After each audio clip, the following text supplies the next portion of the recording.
Update. Am I the a-hole for financially screwing over my sister after finding out she's close with my ex and his wife?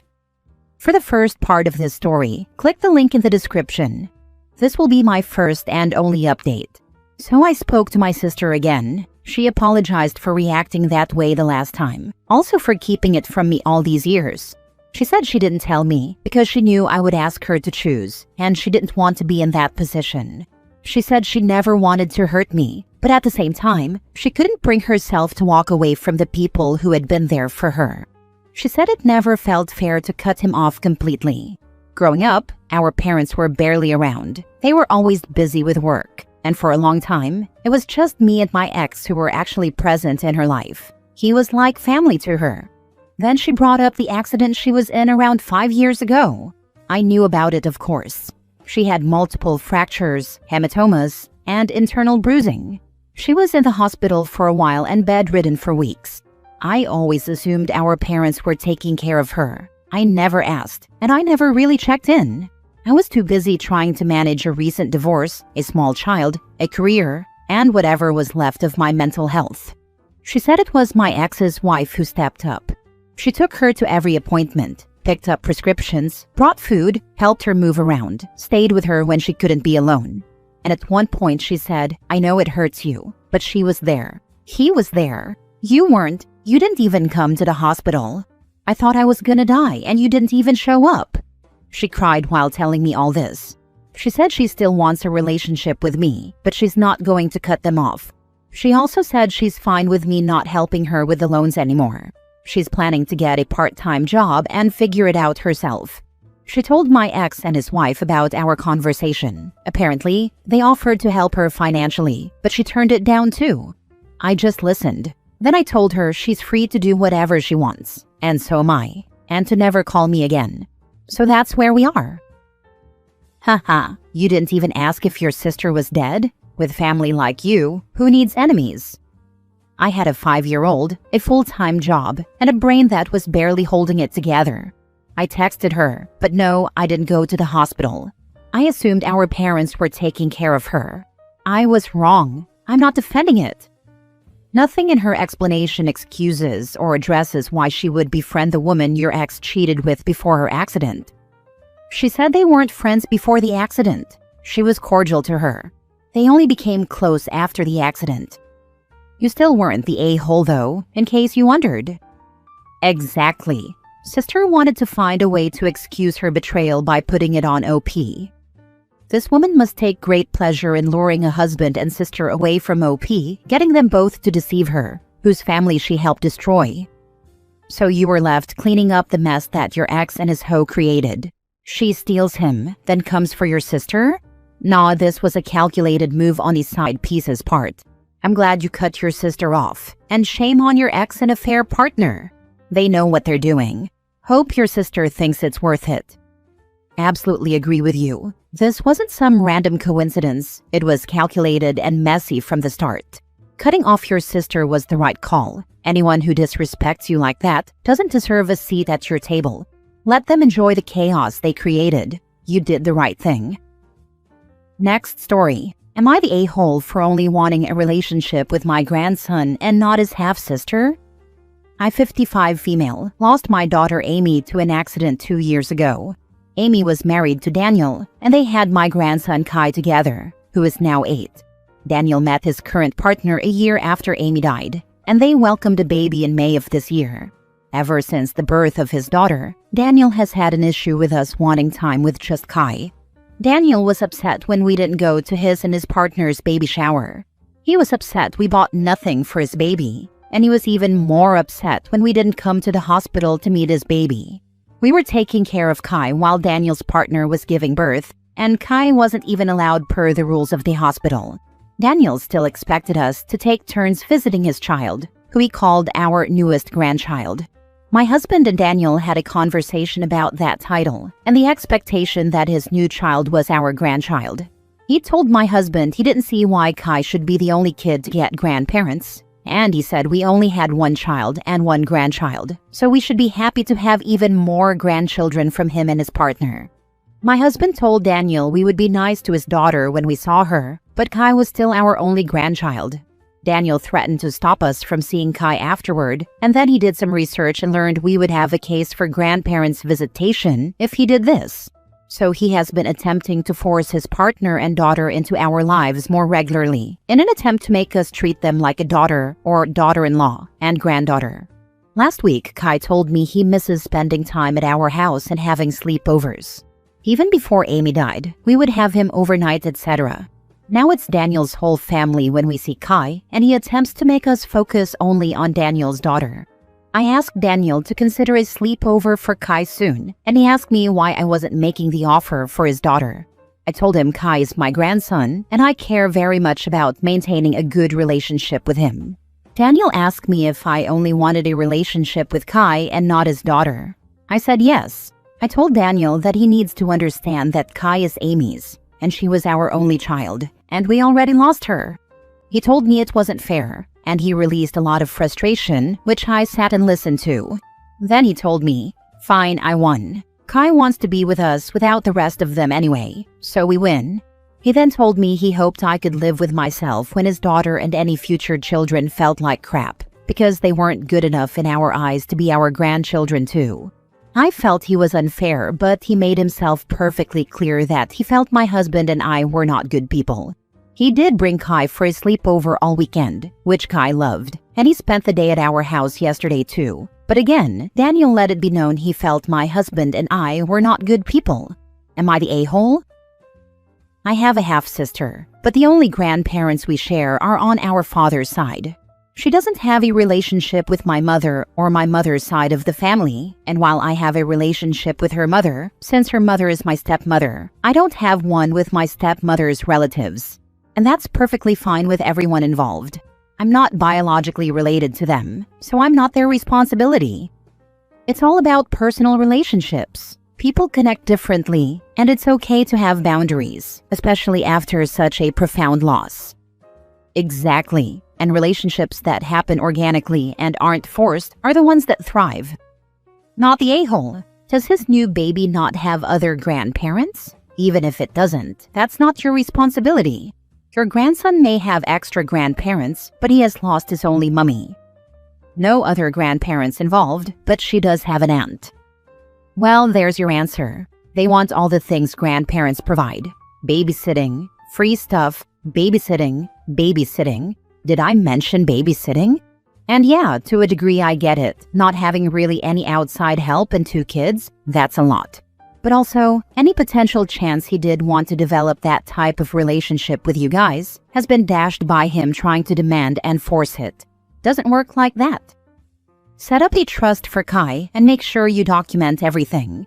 Daniel probably wants you to pay for his daughter's college too, etc. Or house down payments for all of them. You are right, and the new wife should be delighted she has the help with her stepson. Just stick to your own sense of things, which is correct. Polite but don't budge. Not the a-hole. We did this already. Anything Amy would have gotten will now go to Kai, and we're making sure to protect it, so it will only be Kai's and not anyone else's. Please make sure an attorney has it set up, so it can't be used to purchase a new larger home for the entire family, under the guise it is housing Kai. I know someone who had this happen. It will be 100% secure, and Daniel will never be in charge of it or have access to it. Next story. Am I the a-hole for telling my half-siblings I will never regret choosing to live with my grandparents over them and their mom? I, 33 male, lost both of my parents by the time I was 10. My mom when I was 5 and my dad when I was 9. My dad had remarried and had a kid with his wife, and they had another on the way when he died. My grandparents and my dad's widow fought for custody of me, and because I wanted to be with my grandparents, they won the custody battle. I didn't spend a lot of time with my half-siblings back then, and I resisted playing happy families with them and their mom. She wanted me with them and felt like I belonged with them, but I felt like I belonged with my real family, and luckily that's where I was. For years, I had no contact with my half-siblings at all. This all changed 3 years ago when they reached out and said they wanted to know me and have me in their lives. We talk once a month and DM a little in between. They want the relationship with me more than I do. But even more than that, they have expressed on a number of occasions that they feel like the courts made the wrong decision and that my choice was wrong. They keep looking for me to regret the choice, and they have mentioned several times that their mom has longed for a relationship with me and misses me. A few times, they called their mom my mom. I corrected them and always made it clear I never considered her my mom. They never understood this and questioned me on it, and I always answered. Last time we talked, they told me they need to hear me say I regret choosing to live with my grandparents over them and their mom. They said it's something that haunted their family for years, and they need to know if I could go back, I'd make a different decision. I told them that would be a lie, and I have never regretted it. I told them being raised by my family was better than being raised by the woman my dad married. I said I never thought of her as a parent or as my family. They asked me how I could get to my age and have kids. I have 3 and still feel that way. They told me being raised by a parent would have been better than being raised by grandparents. I said if I had a parent, then yes, but I didn't. Both my parents are gone and their mom was never one of mine. Then they had me confirm my lack of regret, and they said I was freaking cold and should have a heart, considering their mom fought so hard for me and loved me as her own. I refused to apologize, and they were more than happy to talk at me for hours about how awful I am. Instead of listening, I ended the call. Am I the a-hole? Not the a-hole. They're mad you didn't trauma bond with their mom just because she wanted to be your mom. You were a grieving kid, not a consolation prize. Choosing your grandparents wasn't cold, it was choosing love and stability. They need therapy, not your regret. And in all honesty, they would not have had a very good life if I had lived there. I'd have been so bitter to be raised by her. Maybe she would have eventually put me in foster care when she realized I didn't want to be with her. So we have no idea if the fantasy would become reality. Not the a-hole. As you said, she is not your parent, and there was no reason for you to want to live with them when you had loving grandparents willing to raise you. You have a right to your feelings and them to theirs. However, trying to pressure you to express regret on something you obviously don't, it's a bit manipulative and entitled, and it is weird they keep insisting on it. They likely grew up hearing their mom talk about the custody battle, the fact she saw me as her son, and how much it hurt her to have me leave. So I can understand it to a point, but the fact I have not desired a relationship with their mom now should tell them where I stand on this today. Still, they are adults now and should respect your feelings, not understand because they are obviously not in your shoes and cannot know what you've been through with losing both your parents so young. However, they are old enough to understand life is not simple, and choices you might think are good for someone, in that someone's eyes they are not. So they are angry because their fantasy and your reality don't match. Yes, and really, it is a fantasy. They have no idea how it would have turned out if she had won. Last story. Am I the a-hole for letting daycare call CPS when my soon-to-be ex-husband failed to pick up our toddler from daycare? We're in a trial separation. He wants half custody. It's been several months, and it was the 8th time daycare has called me because he was unable to pick up our toddler. Sometimes he was just a no-show, and the daycare would call me because it had already been half an hour since their official close time. Every time the daycare is mad at me for making them stay overtime, and we're charged $2 per minute for being late. They threaten to call authorities and CPS if we keep doing this. I tried to explain the problem, but daycare doesn't care, as they shouldn't. Well, last week it happened again, and I told daycare to go ahead and call the authorities and CPS. My soon-to-be ex-husband showed up an hour late and met our toddler there with the cops. Daycare also threatened to kick our toddler out. Again, understandably so. My soon-to-be ex-husband was so mad and said I was a cruel mother for abandoning our toddler. I told him I warned him multiple times in the past, and issues only arise when he has custody. We switch each week, trialing house swap too. I told him repeatedly that if he cannot get out of work reliably, he needs to hire a babysitter or nanny, and he cannot rely on me as his primary backup. I'd get it if it was like once or twice a year, or if babysitter or nanny plans fell through, but if I'm his ex-wife and he has custody, he shouldn't depend on me as his primary backup.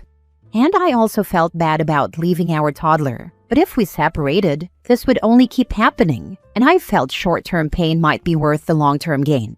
I feel bad our toddler is caught in the middle, but was I the a-hole for letting daycare call CPS? Relevant details: we both have high-paying jobs, but I intentionally do not schedule myself to work late on days I have him, or I have a nanny and babysitter ready. Now with a trial separation, I have cut down to half-time. I work half days on the days I have our toddler so I can spend time with him, and work long days on days I'm child-free. He has made no changes to his schedule. Not the a-hole. If he wants to share custody, he needs to do the work half the time or deal with the consequences like an adult.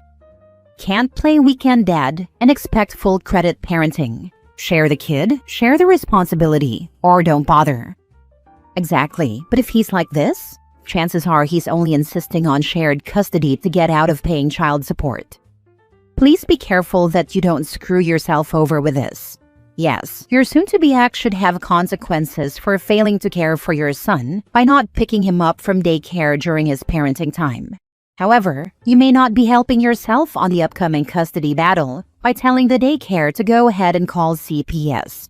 Instead, go pick your son up every single time and document it.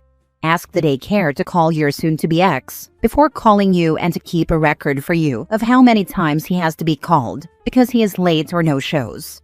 Use that documentation of your soon-to-be ex's irresponsibility in making sure your child is cared for to get full custody of your son, limited visitation, and full child support. I'd lose my job if I keep calling out in place of him. How will you manage your work commitments if you get full custody? The current situation is clearly not working and it's negatively impacting your child. Your husband is unlikely to get better, so you need to think of a new plan. I'd use child support for a part-time nanny. I have a stay-at-home mom friend right now, who I pay to get my child if my day runs long. Would be abnormal because the weeks I have him, I only do shorter days. I'm done usually by 2 p.m., but she's there as my part-time nanny to help me out if I run late. Her kids are older.